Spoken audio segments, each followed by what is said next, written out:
It had been 3 years since my family had last gone on a vacation to Florida. Something we did annually before the recession hit. And since we now had enough money, my parents decided, under the popular demand of my sister and I, that we go to Walt Disney World again. We were both teenagers and our parents kind of saw this as a bit juvenile, but decided that it would be fun anyway. I could not wait to finally go back, and neither could my sister. Being avid theme park goers as well, we were especially attracted to the creativity and the, magic, as one would say, about the rides there. They never got old, and had their share of nostalgia and excitement. However, there was the one other reason I wanted to go.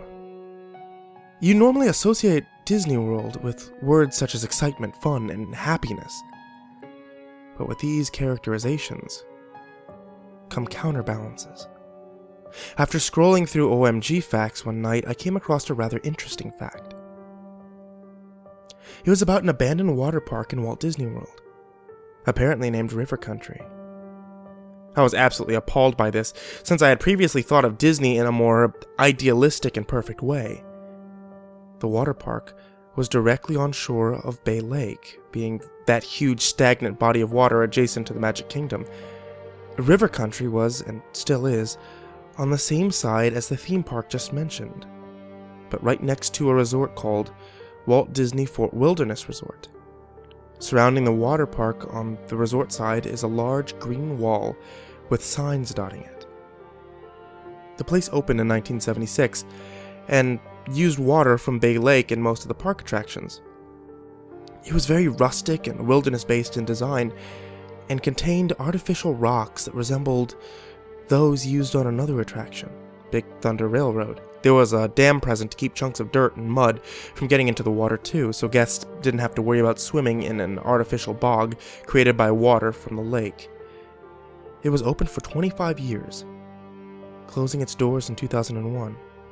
And in 2005, a statement released by Disney said that the park would be closed for good.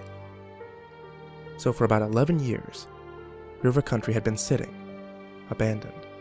Nature is in its advanced stage of reclaiming the area, but the slides remained, and so did the artificial rocks, and the small pond, now a swamp, that was used for swimming.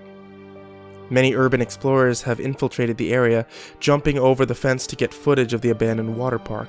One of the most controversial things about the park nowadays is why it closed, which is what I was destined to find out.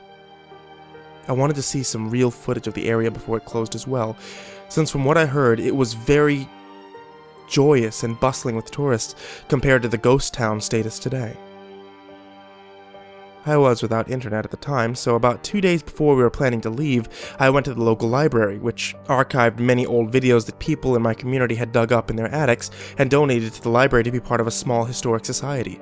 Hoping that I might find some good footage, I asked the librarian if they happened to carry any videos concerning family vacations. She nodded and brought me a small collection containing many old VCR cassettes and a few DVDs here and there. After about half an hour of searching, I finally came across a cassette with the words, "The Old-Fashioned Swimming Hole," inscribed on the top of it. This was a term to describe River Country during the glory days, so I took it, almost certain that it was the footage that I was looking for. I asked the librarian if I could sign it out, but she told me that the historical videos had to stay in the library. I could, however, watch the video in a small conference room behind the front desk. The librarian led me to the windowless room, and I took a seat in front of the televisions. She left the room and closed the door so that the audio would not disturb any other librarian patrons.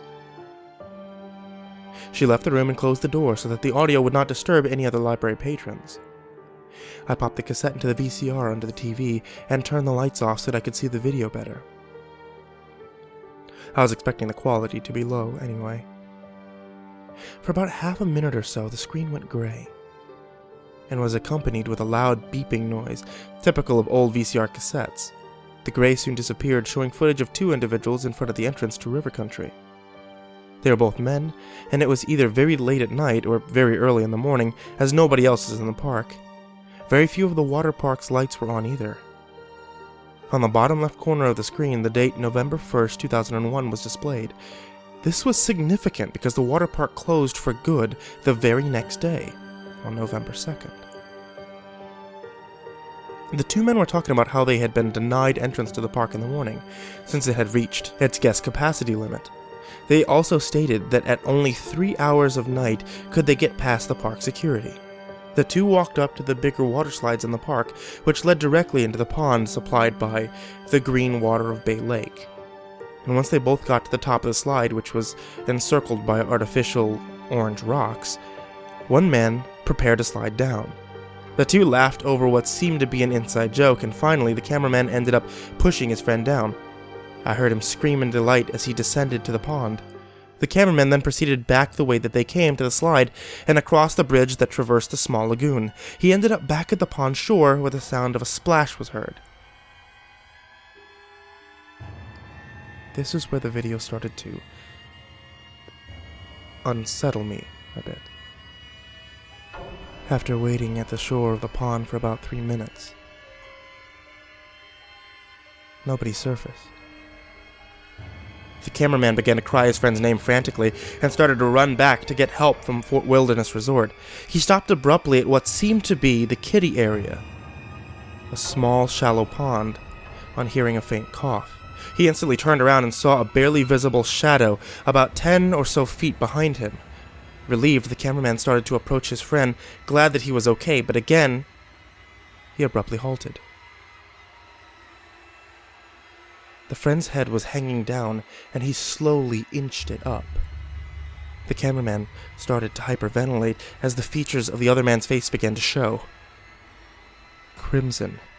Dry blood was caked around his mouth, and some was even dripping off his chin. He was missing all the hair on his head as well, but one of the most disturbing parts of this image was that there were patches of skin missing that revealed parts of the man's skull and jawbone, and he was even missing his right eye, leaving an empty socket. I became severely nauseous at the sight of this, to the point where I was swallowing my own vomit. My heart was also beginning to race as fear started to settle in my body. As the last minutes of the film approached, the horrendous figure muttered something that sounded like, "There is no hope under the water." With that, the cameraman ran for his life, wheezing and panicking through his ordeal. I wanted to turn the television off and run myself, so I bolted to the door leading out of the room. I reached for the knob but paused. The television was giving off a sound of an old furnace found in the basement of a home, just in a softer tone. This tone, for some unknown reason, kept me from moving anywhere. I was just staring blankly at the television. The cameraman was still sprinting, but did not seem to be making any progress. He had ended up back at the large pond where the slide had dumped his friend. You could hear him sobbing softly, fearing for his life, and suddenly the tape began to gradually slow down as the man frantically looked from side to side. The audio volume along with the furnace sound went up as the video lagged. Hastily, the cameraman turned all the way around and shrieked at the sight of his friend. The video paused on this frame, exposing the caked blood all over the other man's face. The top of his skull bone was now completely exposed, his right eye still missing. His mouth was wide open, and coming from it was what looked like a combination of water from Bay Lake and the bile. This stayed on screen for about 10 seconds and switched to a black screen, displaying one single message. The epidemic begins today. Instantly, the power went out, and I was left alone in the darkness of the conference room. I became so terrified as I could not see a thing, and I could not see the door either. I began to shake in absolute fear. River Country had closed because of this. It was obvious. Walt Disney World was keeping a disgusting secret. I rushed to the other side of the room, disoriented. But all I felt was warm breath seeping down my neck,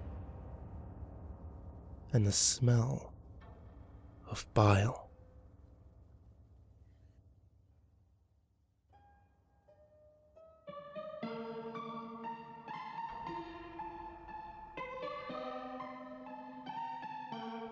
River Country is an actual abandoned water park that has been sitting dormant in Walt Disney World for over a decade. Oddly, the lights are still on within the area, and the music still plays as well.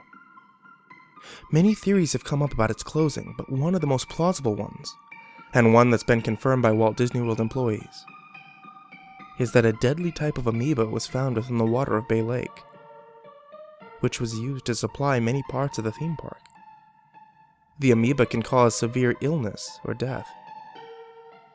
So as a precautionary measure, Disney closed the park for good.